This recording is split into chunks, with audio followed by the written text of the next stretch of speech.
বিয়ের পর সব মেয়েদেরই একটা স্বপ্ন থাকে, সুন্দর একটা সাজানো গোছানো সংসার হবে, তাই না?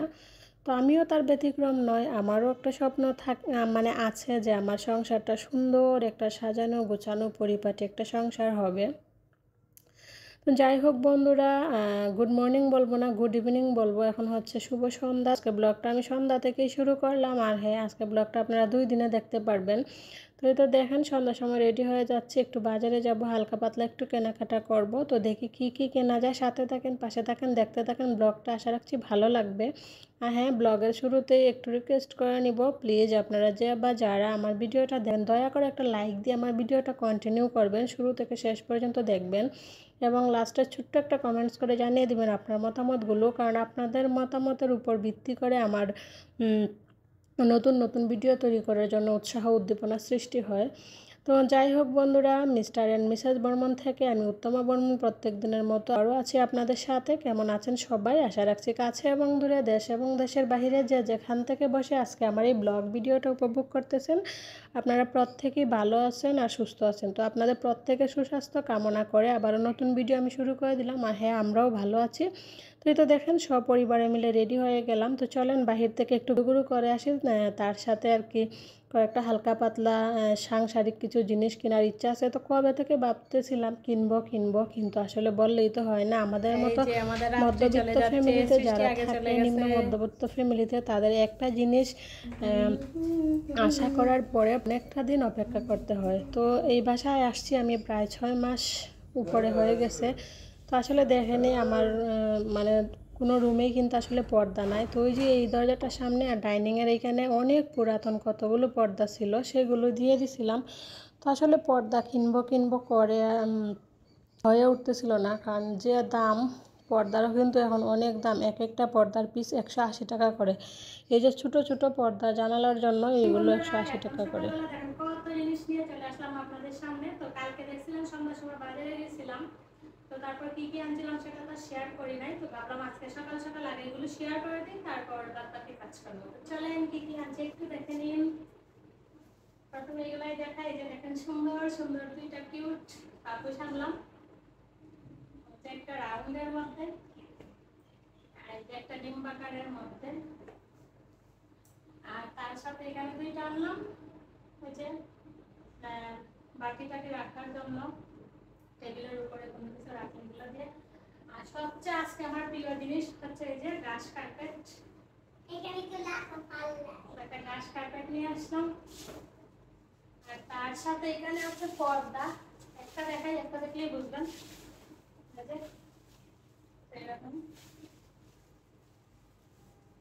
এরকম পর্দা নিয়ে আসছি। তো এখানে পর্দা আছে হচ্ছে 8টা, 2 জানালার জন্য। তো আরো 8টা আনা লাগবে, 2 জানালার, মানে আরো 2 জানালা বাকি থাকে, 4টা যেহেতু আছে জানালা। তো 2টার জন্য আনছি আপাতত, কারণ টাকা পয়সা তো একটা ব্যাপার স্যাপার আছে, অনেকগুলো টাকা চলে গেছে। তো আপাতত 2টার জন্য আনলাম, আর অন্য সময় 8টার জন্য আনবো আর কি। তো এখানে হচ্ছে পর্দায় সবগুলা পর্দা। আর তার সাথে এই যে আমি একটা স্কার্ট আনলাম।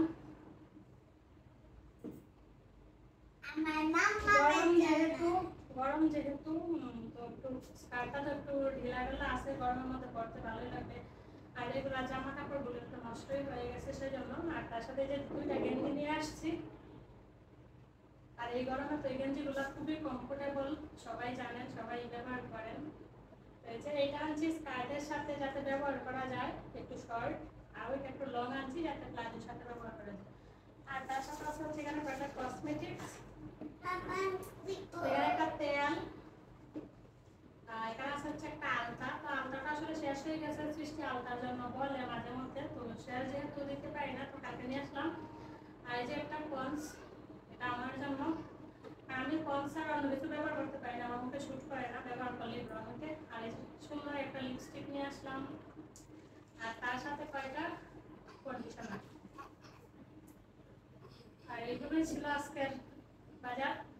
আর কয়টা গ্রসারি আনছিলাম, তো ব্রেড, তারপরে চিয়া সিড, গ্রসারি আইটেম কতগুলো ছিল। আর এগুলি হচ্ছে ফাইনাল বাজার সবাই। তো এই তো চলেন কাছ থেকে একটু দেখায় দেই। এই যে এই 2টা, তার সাথে এরকম যে পর্দা 8টা আছে, তো সবগুলো এখানে রাখলাম না। এই যে কয়টা হালকা পাতলা কয়টা কসমেটিক্স, একটা ঘাস কার্পেট আর দুইটা বড় পাপোশ। আর ওই যে ঘাস কার্পেটের মধ্যে একটা প্রাইভেট কার, খুব সুন্দর। এটা হচ্ছে রাত্রির। তো রাত্রি কান্নাকাটি শুরু করছে এই গাড়িটা দেখে, তারপর ওর বাবু ওই গাড়িটা এনে দিচ্ছে।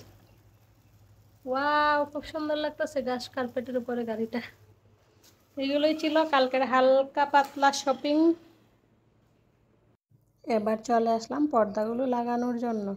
তো আসলে আমার রুমে কিন্তু সব মিলিয়ে 4টা পর্দা, প্রত্যেকটা রুম মিলিয়ে পর্দা বলতেছি 4টা জানালা। তো 4টা জানালার জন্য আসলে এখন এতগুলো পর্দা কিনা সম্ভব হয় নাই, কারণ টাকার ব্যাপার স্যাপার আছে। ওইগুলোতেই কিন্তু অনেকটি টাকা চলে গেছে। তো সেই জন্য ভাবলাম আগে ডাইনিং রুমে দিয়ে দিলাম আর এই যে মার রুমে দিয়ে দিলাম। কারণ ডাইনিং রুমটা যেহেতু শুরুতেই ঢুকতেই পড়ে, তো কেমন লাগে, একটা বিশ্রী লাগে। কারণ আপনি দেখবেন আশেপাশে যেরকম থাকে হয়তো তাদের মতো না থাকে, মানে একটু যদি তাদের সাথে তাল মিলিয়ে চলা না যায় তাহলে কিন্তু নিজের কাছে খারাপ লাগে। তো আসলে আমার কাছেও বেশ অনেক দিন ধরেই খারাপ লাগছিল আসছিলাম পড়তে গিয়ে। তো আসলে সবাই একই কাজ করে, হইতে পারে একই বেতনে কাজ করে, কিন্তু আসলে সবার কিন্তু এক না। কারণ ওইখানে যারা আছে কাউকে কোনোভাবে ভোট দিতে হয় না, কিন্তু আমার অনেক দিক ম্যানেজ করে চলতে হয়। আমার বাবার বাড়ি, আমার শ্বশুর বাড়ি, আমার এইখানে একটা ফ্যামিলি, আরও আদার সাইড তো অনেকেই আছে। কারণ আমার মতো নিম্ন মধ্যবিত্ত ফ্যামিলিতে যারা শুধু একটা মাত্র চাকরিজীবী আছে তারা বুঝে যে আদার সাইড কতভাবে সামলাতে হয়। অনেক সময় দেখা যায় এই রিলেটিভ ফোন দেয়, ওই রিলেটিভ ফোন দেয় যে হাল পাতলা একটু টাকার প্রয়োজন, তো দিতে পারলে তো ভালো। হঠাৎ করে যদি আপনি না দিতে পারেন তখনই কিন্তু দেখা যায় কত ধরনের সমস্যা। তো যাই হোক, সব কিছু মিলিয়ে যেহেতু আমাকে চলতে হয়, তো সেই জন্য আর কি আমাকে সংসারটা একটু বুঝে শুনে করতে হয়। তো সেই জন্য ভাবলাম এখন 2টা রুমের জন্য নিই, তারপর অন্যান্য রুমের জন্য নিব। তো এই তো দেখেন ফাইনাল লুক কেমন লাগতেছে অবশ্যই কমেন্ট জানাবেন। আমার কাছে তো খুবই ভালো লাগতেছে। আর এই রুমের জানালাগুলো যেহেতু একটু বেশি ভাঙা, তো এই রুমটাতে একটা মানে পর্দা দিয়ে দিলাম আর ডাইনিং রুমে একটা দিলাম আর কি। তো তারপর মার রুমটা গুছিয়ে আবার চলে আসলাম ডাইনিং রুমে। আর সেদিন আসলে ওর বাবু বাসায় ছিল, আগের দিন নাইট করছিল। তো ওই যে দেখেন ওর বাবু বাসায় তো আছে, আমার সাথে হাতে হাতে করতেছে। আর এটা কিন্তু খুব ভালো লাগে, কাজ করা কিন্তু বড় কথা না, কিন্তু ওই যে একসাথে একটা কিছু করা, গল্প করে, এরা কিন্তু অনেকটা মন ছুঁয়ে যায়, তাই না? তো ওই যে ওর বাবু যে দেখলো যে আমি একা একা করতেছি, তারপর নিজে থেকে আসলো, বললো দেও আমিও করি। তো ওই যে দেখেন দুইজনে মিলে ডাইনিং রুমের পর্দাগুলো লাগিয়ে নিব। তো ওই যে ওর বাবুর চেয়ার নিয়ে আসলো, ওর বাবু চেয়ারে উঠবে আর আমি এই যে জানালার গ্রিলের মধ্যে ধরে তারপর উঠে এই যে পর্দাগুলো দুজনে মিলে লাগিয়ে নিতেছে। আর এই যে দেখেন আমার 2 রাজকন্যা মানে খেলাধুলা করতেছে। তো কী করবে বলেন, বাসা বাড়িতে তো মা বাবার পিছনে তাকা ছাড়া আর ওদের কোনো কাজ নাই। তো চাই না ওদেরকে এতটা ক্যামেরার সামনে আনার জন্য, তারপরে অনেক সময় বাধ্য হয়ে আর কি চলে আসে। তো ওই যে দেখেন, কারণ আমরা তো ওইদিকে কাজ করতেছি, ওরা কোথায় যাবে, ওদেরকে বলতেছে সামনে আইসো না, তারপরে ওরা চলে আসছে। আর অনেক সময় দেখি বাচ্চাদের বেশি দেখাইলে আসলে কপিরাইটের একটা ব্যাপার থাকে, তো জানি না আসলে কি হবে। তবে আমার কিচ্ছু করার নেই, যেহেতু আমরা দুজন এখানে খাচ্ছি, ওরা ওইখানে থাকবেই থাকবে। আর বাচ্চাদেরকে দেখবেন আপনারা, যে জিনিসটা না করবেন ওইটা আরও বেশি করবে। তো ওদেরকে বারবার বলতেছি এরকম কইরো না, কিন্তু না, ওরা সামনে আসছে। তো যাই হোক, প্লিজ একটু ক্ষমা করে দিবেন আমাকে। তো তারপরে এই যে দেখেন 2জন মিলে খুব সুন্দর করে লাগিয়ে নিলাম। আর আসলে কাকতালীয়ভাবে দেখেন আমার পর্দার কালার আর ফ্রিজের কালার কিন্তু এক হয়ে গেছে, আর 2টা কালার এক হওয়াতে কিন্তু বেশ ভালো লাগতেছে। তো জানি না ক্যামেরাতে আপনাদের কাছে কেমন লাগবে, কিন্তু রিয়েলি কিন্তু খুবই খুবই খুবই ভালো লাগতেছে। আমার কাছে এত ভালো লাগতেছে, বিশেষ করে ফ্রিজের সাথে এদিকে কালারটা ম্যাচিং হয়ে গেছে, আর ওইদিকে কাঠ কালারের ফার্নিচার থাকাতে কাঠ প্রায় কালারের ফার্নিচার আর 7 রয়্যাল থেকে 8 ব্লুটা মানে বছর খুব পর সুন্দর এই মাছগুলো দেখলাম। মানে ভালো বিয়ের পরে লাগতেছে আর আর কি, দেখি ফুটে নাই, আজকে উঠতেছে। ওর বাবু নিয়ে আসলো বাজারে পাইয়া। তো এগুলোকে আমাদের আঞ্চলিক ভাষায় বলে কাইক্কা মাছ, কাইক্কা। মাছগুলো খাইতে কিন্তু ভালো লাগে। তো আজকে অনেক দিন পর নিয়ে আসলাম, আমার খুব ভালো লাগতেছে মাছগুলো দেইখা।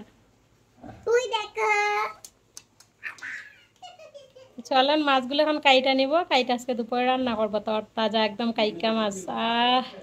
যেটুকু জিনিসেই ছিল সেইটুকু জিনিস দিয়েই মনের মতো করে নিজের ঘরগুলোকে সাজিয়ে নিয়ে তারপর চলে আসলাম এই যে আবার কাটাকুটি করব। কাটাকুটি করে দুপুরে রান্নাবান্না কমপ্লিট করতে হবে, খাইতে হবে, তাই না? তো সেই জন্য যে দেখেন আমি মাছগুলো নিয়ে বসে পড়লাম। আর এই মাছগুলো অনেক দিন পরে দেখে যে মানে ভালো লাগতেছে, খাইতেও কিন্তু সেই পরিমাণে ভালো লাগতেছিল, যেহেতু বয়ে যাবারটা আমি পরে দিতেছি, সেই জন্য আর কি বলতে পারতেছি। তো খুবই ভালো লাগছিল। আর আমার মেয়েরা আসলে কি বলবো, ছোটো মাছ এমনিতে পছন্দ করে, কিন্তু এই মাছগুলো ধুয়ে নিব, সেজন্য দেখেন এই যে একটু লবণ দিয়ে দিলাম, লবণ দিয়ে আগে একটু কষলিয়ে নিব, কষলিয়ে তারপর সুন্দর করে মাছগুলো ধুয়ে নিব।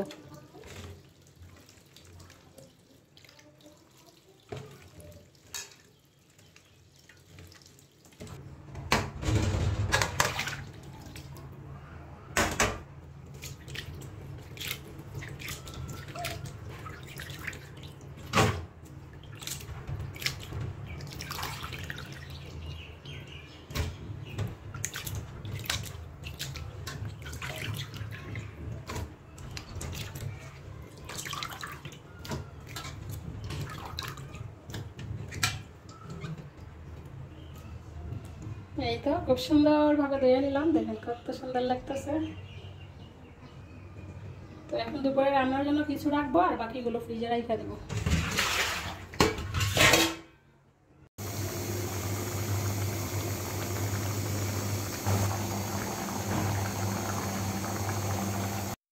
আজ দুপুরে রান্না বান্না এই যে দেখেন একদম তরতাজা মাছ, আলু আর ডাঁটা দিয়ে রান্না করছিলাম, খুবই ভালো লাগছিল, খুবই ভালো লাগছিল। আর তার সাথে এখানে মিষ্টি কুমড়া দিয়ে চিংড়ি মাছ রান্না করছিলাম, আর তার সাথে ছিল ওই যে ডাঁটা আনছিল, ডাঁটার পাতার ভর্তা। ডাঁটার পাতাগুলো এতটা কচি ছিল, খুবই ভালো লাগছিল। তারপরে এই যে দেখেন বিকালবেলা ওরা দুই বোন খেলতে চলে আসছে ওইখানে, আর ওর বাবু যাবে একটু বাজারের দিকে, গাড়িটা একটু ধুয়ে নিয়ে আসবে আর কি। তো ওরা দুই বোন এখানে খেলতেছে আর আমি জানালাটা বসে বসে দেখতেছি। তো ওরা এখানে খেলা করুক। তো ওরা খেলতে খেলতে আমি যাব একটু বেলকুনিতে কয়টা মরিচ নিয়ে আসবো, 2-3টা মরিচ। তো আসলে কাঁচা মরিচ আছে, মানে ওই যে বড় বোম্বাই মরিচগুলো আর কি আছে, কিন্তু এইগুলা নাই, শেষ হয়ে গেছে। তো ভাবলাম যদি সন্ধ্যার সময় কোনো কিছুর জন্য প্রয়োজন পড়ে, তো সন্ধ্যার সময় তো আসলে আমরা গাছ থেকে কোনো কিছু ছিঁড়ি না, মানে রাতের বেলা, তো এই জন্য সন্ধ্যা হওয়ার আগে আগে আমি অল্পটাই যে লম্বা মরিচগুলো ছিঁড়ে নিলাম। বোম্বাই মরিচগুলো যেহেতু অনেকটা জাল হয়, তো সেই জন্য ওরা খাইতে পারে না, আমি খাই, আমার কাছে খুব ভালো লাগে, ওরা খাইতে পারে না, তো সেই জন্য লম্বা মরিচগুলো নিয়ে আসলাম। তো তারপর দেখতে দেখতে সন্ধ্যা হয়ে গেল, আর ওর বাবু ওই যে বললাম না বাজারে গেছিলো, তো আসার সময় যে দেখেন এখানে হচ্ছে চিংড়ি মাছের চপ আর জানি কী নিয়ে আসছিল। তো আমি ওইদিকে কী জানি করছিলাম মনে নাই ঘরে, তো কাজ করতে করতে ওরা ওই চপগুলো খেয়ে নিল, আমার জন্য ওই যে 2টা চিংড়ি মাছের চপ রাখছিল সেটাই খাইলাম। তো খাইয়া তারপর চলে আসলাম এই যে এদিকে, ঘরে লেবু ছিল আর প্রচুর পরিমাণে গরম লাগতেছে, তো ভাবলাম একটু শরবত করে নিই, যেহেতু লেবুর পরিমাণ অনেকটা বেশি আছে। তো এই যে দেখেন সবার জন্য একটু শরবত করে নিব, আর করে সবাই মিলে খেয়ে আগে ঠান্ডা হয়ে নিব আর কি, কারণ পেট ঠান্ডা হলেই জগৎ ঠান্ডা, তাই না, কথাই আছে। তো যাই হোক, ভিডিওর লাস্ট পর্যায়ে মোটামুটি চলে আসছি। আবার আপনাদের কাছে আবারও রিকোয়েস্ট করে নেব, তো প্লিজ আপনারা যে এই আমার ভিডিওটা দেখে থাকেন, আপনি যদি প্রত্যেক দিন আমার এই ভিডিওগুলো দেখতে চান, তাহলে অবশ্যই আমার চ্যানেলটাকে সাবস্ক্রাইব করে রাখবেন, যাতে আমি ভিডিও দেওয়া মাত্র আপনার কাছে নোটিফিকেশন পৌঁছে যায়, আপনি আপনার সময় মতো যে কোনো সময় হাতে নিয়ে আমার ভিডিওটা দেখে নিতে পারেন। আর যারা অলরেডি এই কাজগুলো করে, আমার সাথে আছেন, আমার পাশে আছেন, আমার বন্ধু হয়ে, আমার শুভাকাঙ্ক্ষী হয়ে, আপনাদের সবার জন্য রইল আমার অন্তরের অন্তঃস্থল থেকে অসংখ্য অসংখ্য ভালোবাসা। তো তারপর চলে আসলাম তাই রান্না বান্না, এখানে গোলা রুটি করে নিতেছি, তারপর একটু চা করে নিতেছি। তো একটু চা আর গোলা রুটি, এটাই হবে আমার জন্য রাতের খাবার দাবার। আর ওরা এখন একটু হালকা পাতলা একটু রুটি খাবে, চা খাবে, তারপর রাত্রে ভাত খাবে। তো যাই হোক, আজকের মতো ভিডিওটা এখানেই শেষ করতেছি। ফিরে আসছি আগামীকাল ঠিক সকাল 8টায় নতুন আরও একটি ব্লগ ভিডিও নিয়ে। সেই পর্যন্ত আপনাদের সবাই ভাববেন, সুস্থ থাকবেন, নিজেদের প্রতি খেয়াল রাখবেন, এবং অবশ্যই আমিও আমার ফ্যামিলির জন্য দোয়া আশীর্বাদ